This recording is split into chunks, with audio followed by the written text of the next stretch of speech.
O Senhor esteja convosco. Proclamação do Evangelho de Jesus Cristo segundo Mateus. Naquele tempo, disse Jesus aos seus discípulos: quando orardes, não useis muitas palavras como fazem os pagãos. Eles pensam que serão ouvidos por força das muitas palavras. Não sejais como eles, pois vosso Pai sabe do que precisais, muito antes que vós o peçais. Vós deveis rezar assim: Pai nosso que estás nos céus, santificado seja o teu nome, venha o teu reino, seja feita a tua vontade, assim na terra como nos céus. O pão nosso de cada dia dá-nos hoje. Perdoa as nossas ofensas, assim como nós perdoamos a quem nos tem ofendido. E não nos deixes cair em tentação, mas livra-nos do mal. De fato, se vós perdoardes aos homens as faltas que eles cometeram, vosso Pai que está nos céus também vos perdoará.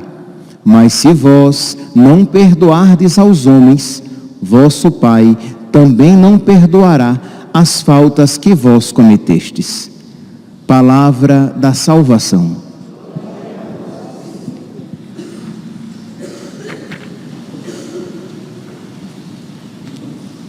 Caríssimos irmãos e irmãs, nós estamos celebrando a memória votiva do coração eucarístico de Jesus, que a igreja celebra na quinta-feira depois do terceiro domingo após Pentecostes.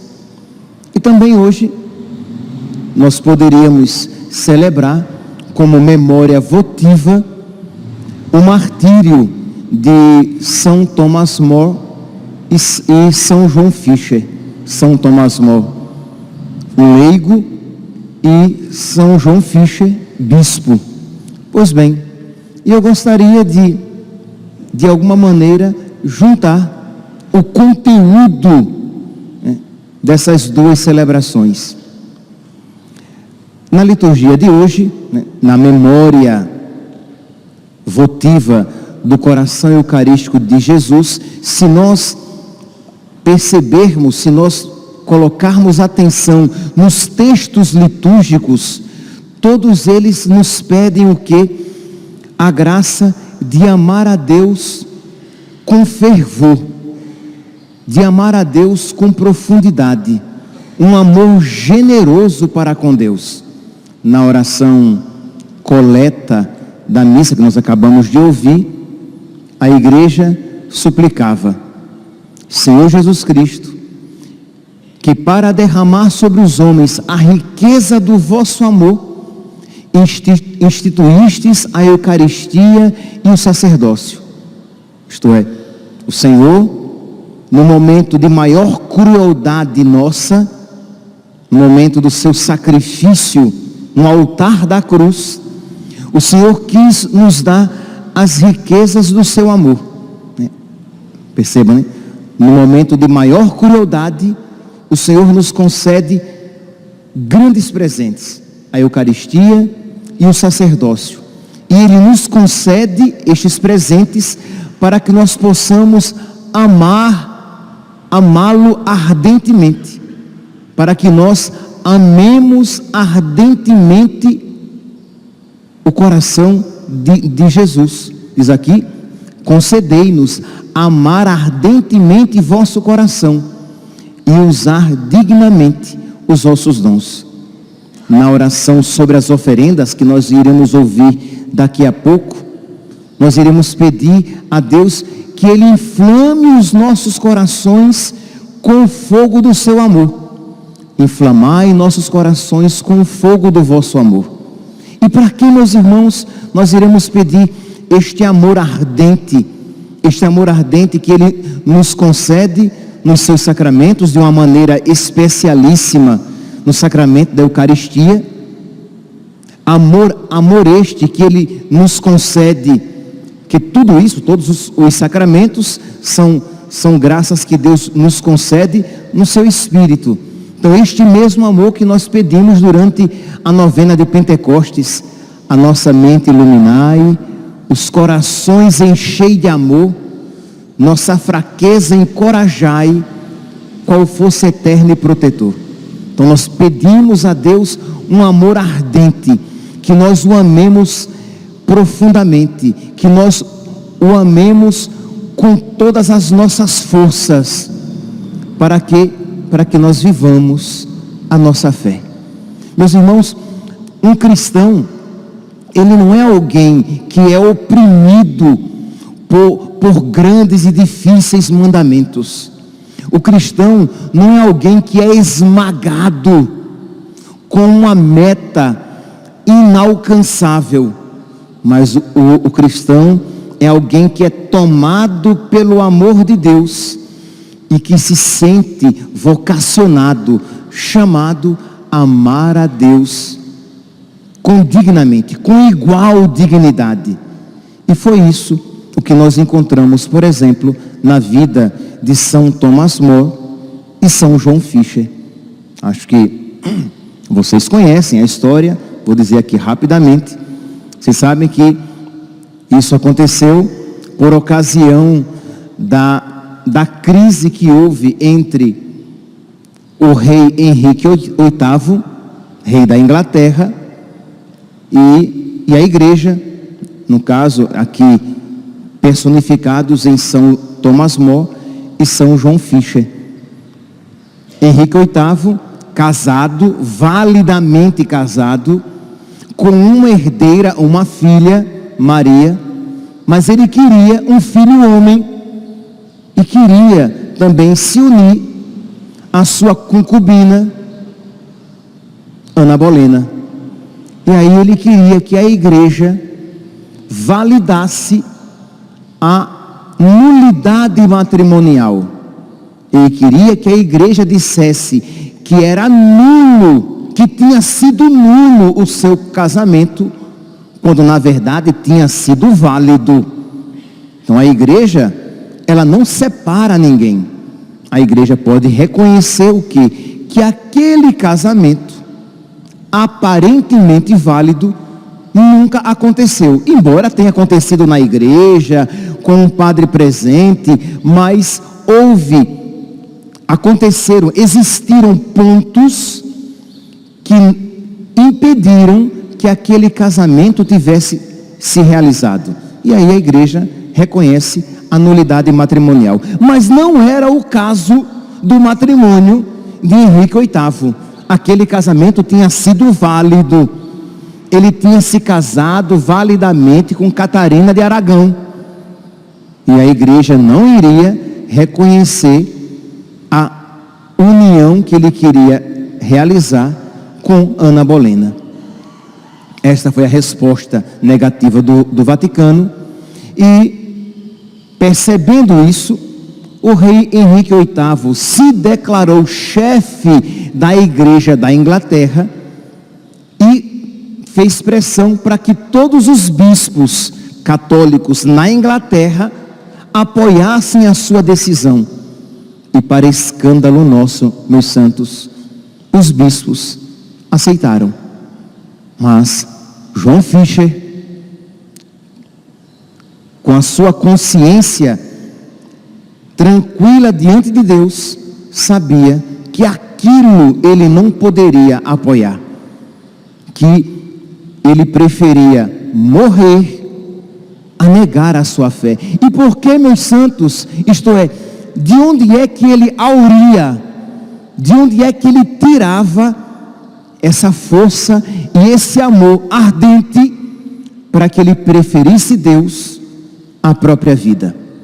De onde ele tirava essa força para que ele preferisse o amor de Deus à segurança que os homens poderiam lhe oferecer, ao ponto de testemunhar corajosamente a sua fé?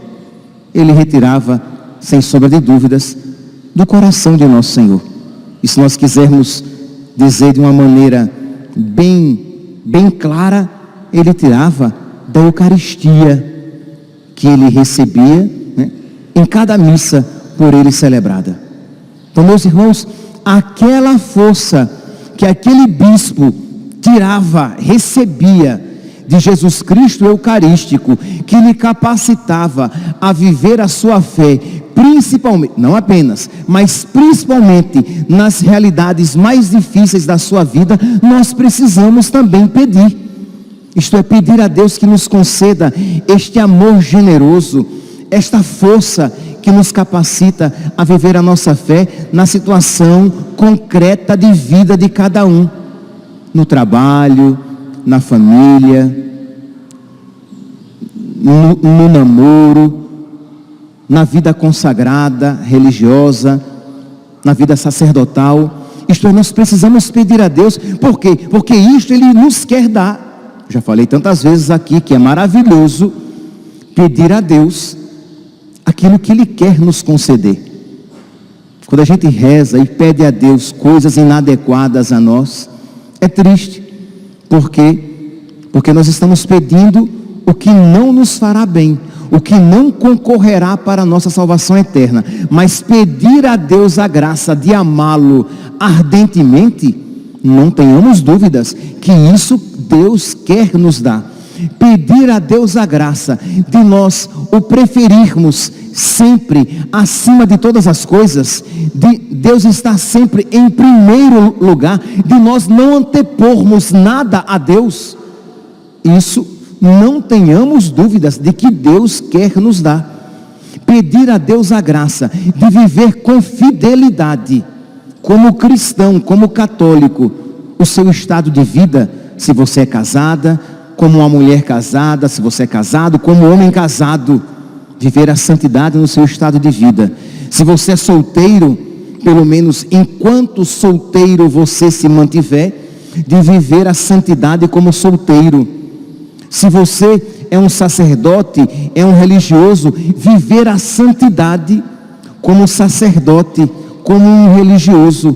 Então, pedir a Deus esta graça, isso é maravilhoso, porque Deus quer nos conceder esta graça, e isso fará com que nós vivamos a nossa fé com alegria, porque Deus não nos fez cristãos católicos para que sejamos cristãos católicos tristes, para que vivamos os mandamentos de Deus com pesar. Bom mesmo é viver o mundo, mas é pecado, né? Então eu renuncio àquilo que o mundo apresenta. Bom mesmo, né, é viver a família nos moldes do mundo, não nos moldes de Deus, que a igreja nos ensina. Mas é pecado, né, viver o sexo, viver a vida matrimonial conforme o mundo. Então tá bom, né, que jeito? Eu vou viver segundo a igreja ensina. Não é assim que Deus quer que nós vivamos a nossa vocação. O Senhor quer nos dar a graça de que nós vejamos que a vontade dEle é a melhor, e que mesmo que seja difícil, nós encontremos alegria em viver a vontade dEle na nossa vida. Que haja um amor tão grande no nosso coração, de modo que nós queiramos nos configurar a Ele, de modo que nós queiramos ser semelhantes a Ele em todas as circunstâncias da nossa vida. A nossa mente iluminai, os corações enchei de amor, nossa fraqueza encorajai. Então, pedir a Deus essa graça que Ele nos concede de uma maneira especialíssima em cada Eucaristia que nós recebemos. É por isso que nós podemos observar na Igreja de Cristo, e somente na Igreja de Cristo, essa superabundância de santos. Por quê? Porque alimentados pelos sacramentos, mas aqui de uma maneira especial, pela Eucaristia. Porque alimentados pelo coração, pelo amor do coração de nosso Senhor. Então vamos lá, meus santos. Quais são as suas dificuldades? Quais são os seus problemas? O que é que está entravando o seu seguimento de Cristo? O que é que está impedindo a sua generosidade? O que é que está sendo obstáculo para você viver de fé, de esperança e de caridade? Porque foi isso, uma vida pautada pela fé, esperança e caridade, que fez com que este bispo, João Fischer, preferisse morrer, e ele morreu, ele foi decapitado, preferisse perder a cabeça, mas não perder a sua fé.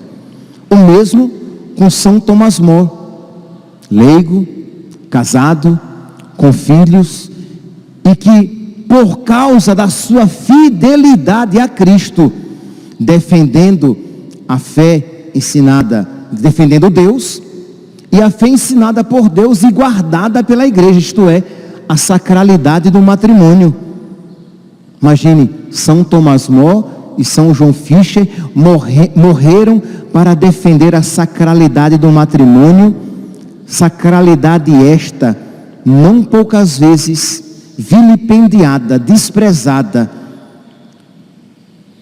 por tantos na igreja. E São Tomás More, que tinha tudo, ele era rico e tinha tudo para ser mais rico ainda, porque ele era amigo do rei. São Tomás More, ele era o primeiro depois do rei. O rei gostava dele, mas a partir do momento que o rei preferiu Cristo, preferiu a amizade de Cristo à amizade do rei, preferiu ser amigo de Cristo, mesmo que isso lhe causasse inimizade com o rei. E o rei tentou persuadi-lo de todas as maneiras, porque o rei não queria matá-lo. O rei não queria matar Tomás More. Queria que Tomás More, que era muito respeitado na Inglaterra, queria que Tomás More aquecesse, que Tomás More aceitasse, aprovasse, desse de alguma maneira o seu carimbo de o rei está correto. Mas Tomás More era servo de Deus e temia a Deus e não aos homens. E Tomás More perde os títulos, perde os bens. Tomás More, ele não só se tornou pobre, mas ele levou à pobreza a sua família. Sua esposa e suas filhas passaram necessidade e foram, com os seus maridos, as suas filhas casadas, foram perseguidas no reino, que se tornaram pessoas não muito agradáveis na Inglaterra. Mas ele amou mais a Deus do que a esposa e os filhos. Ou nós poderíamos dizer de uma outra maneira, ele amou verdadeiramente a esposa e os filhos, dando-lhes este exemplo: aprendam a amar a Deus, primeiramente a Deus. E nós precisamos isso aprender, porque não poucas vezes, por pudor humano, nós não queremos magoar as pessoas, nós não queremos entristecer as pessoas, e nós acabamos por ofender a Deus. Nós às vezes preferimos pecar a desagradar as pessoas. E São Tomás More isso não preferiu e perdeu a própria vida. Também ele foi decapitado. É dele, aquela frase que diz assim, que a vontade de Deus, mesmo que nos pareça má, é sempre ótima. Não é apenas boa, é ótima. Então a vontade de Deus, os caminhos de Deus, a maneira como a vontade de Deus se manifesta na nossa vida, não é sempre, mesmo que se nos apresente má, custosa, difícil, pesada, ela é sempre ótima. E isso ele escreveu na masmorra, na Torre de Londres, preso, prestes a ser morto. Mas o que é, meus santos, o que foi que alimentou o coração deste homem para que fosse um coração tão forte? E forte aqui tenhamos, forte espiritualmente, tão unido ao coração de Cristo. A Eucaristia. A Eucaristia une o nosso coração ao coração de Cristo. A Eucaristia une a nossa alma à alma de Cristo. A Eucaristia une o nosso corpo ao corpo de Cristo. A Eucaristia une-nos à sua divindade, à divindade de Cristo. Então nós precisamos comungar e comungar dessa maneira, pedindo a Deus que Ele nos fortifique para que nós vivamos de fé, esperança e caridade. Para que isso impulsione a nossa vida e as nossas decisões, e não que sejamos impulsionados e dirigidos pela carne. Isto é, somos movidos pelo desejo de conforto, somos movidos pelo desejo de prazer, mesmo que coisas lícitas, tá? Mesmo que um conforto lícito, mesmo que um prazer lícito. Eu não estou falando de conforto e prazer pecaminosos. Eu estou falando que quando você é movido apenas por coisas materiais, você tem uma alma material. Mas quando você é movido pelo sobrenatural, você se move para Deus. Então pedir a Deus, Senhor, e isto que nós por nós mesmos não somos capazes, precisamos a Deus pedir: Senhor, concede-me esta graça. E o momento mais propício, claro, podemos pedir isto enquanto ouvimos esta homilia. Podemos pedir isso na nossa oração pessoal. Podemos pedir isso com o nosso tercinho na mão, pedindo que Nossa Senhora nos alcance essa graça. E podemos pedir isso em um momento muito adequado, com Jesus Eucarístico dentro de nós. Concede-me, Senhor, este amor ardente. Concede-me, Senhor, este amor profundo, para que eu me mova por fé, esperança e caridade. Enchei o meu coração com o teu amor. Nós iremos ouvir no prefácio da missa de hoje, nós iremos ouvir: foi Ele, Jesus, foi Ele que antes de ser imolado por nós na cruz, foi Ele que antes de nós o matarmos, entregou a nós as riquezas do seu amor. Veja que amor constrangedor. Antes de nós o matarmos, Ele nos deu este grande presente de amor. E fez brotar do tesouro do seu coração o mistério da Eucaristia. Mistério este, Eucaristia. Mistério no qual a fé se alimenta, a esperança encontra impulso e a caridade aure a sua força, e é dada a garantia da vida eterna. Então vamos pedir esta graça. Para terminar, apenas mostrando um outro exemplo de quem é movido por fé, esperança e caridade, porque é alimentado por Cristo, porque configurado a Cristo de modo a dizer: já não sou eu mais que vivo, mas é Cristo que vive em mim. E isso podemos dizer mais do que nunca quando comungamos: já não sou eu mais que vivo, mas é Cristo que vive em mim. São Paulo, hoje na primeira leitura, a comunidade dos Coríntios, comunidade difícil, comunidade inclinada à rebeldia. Depois que São Paulo fundou esta comunidade e saiu, outros pregadores chegaram, pregando um Cristo diferente, pregando um evangelho diferente.